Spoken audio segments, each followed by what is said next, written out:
So I have to be very careful in filming this plant because this one has spikes that are coming out towards me this way. But this is formerly known as Sansevieria phillipsiae, but it's now known as Dracaena phillipsiae. And I got this as a wonderful unboxing that I haven't run yet, but I have to run because my beautiful little chicken Kippy is actually in the unboxing. And I'd love to be able to show you that. But I got this about a year ago.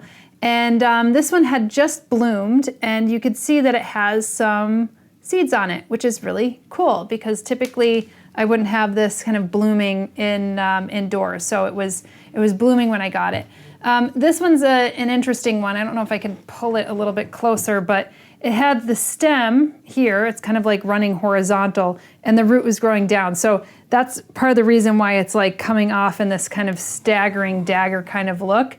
And it's partially because of the way that I got the plant and I had to plant it. And I think I could probably, somehow make it go upright and like push the stem in a little weird angle. But for right now, I think this is pretty good because you could get to see how the structure of this one is.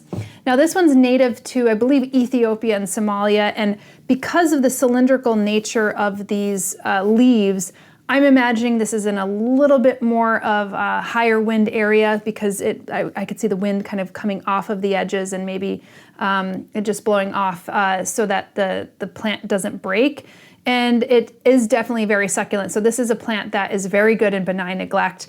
Generally snake plants are pretty good at going across a wide range of light from a lower light condition all the way to full sun.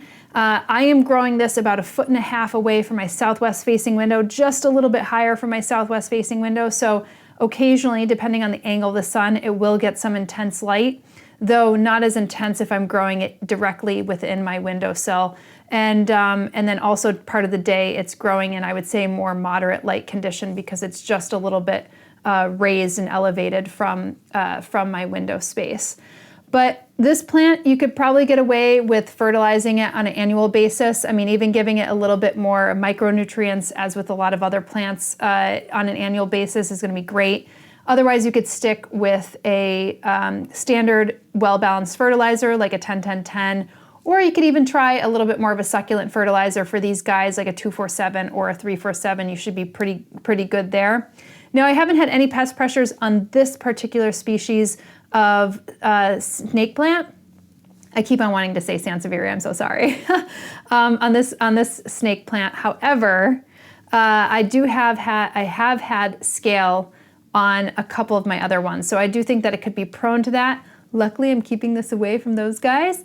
And it's been growing absolutely fine. So just in a weird kind of manner.